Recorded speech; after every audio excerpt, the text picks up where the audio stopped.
না, না, না। সুবিধা হয় আমার। আবার একটা বিষয় ভাই, আপনার পুরাপুরি 10 ফিট একবার ফিট করা যাবে না।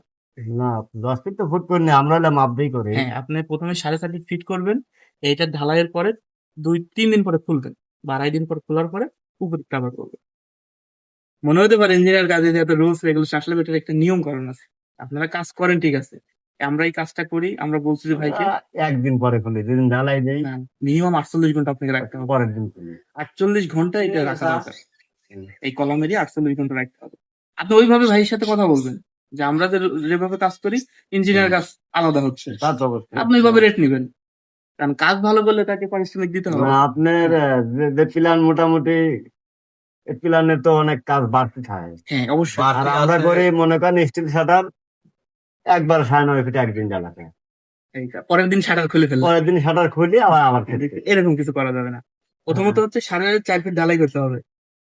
ঢালাই হওয়ার পরে ওইটা ৩ দিন পরে খুলতে হবে। ৩ দিন পরে খোলার পরে পরবর্তীতে আপনার বাকিটা ঢালাই করতে হবে। এইটা হলে মনে করেন কাঠের স্টক লাগবে।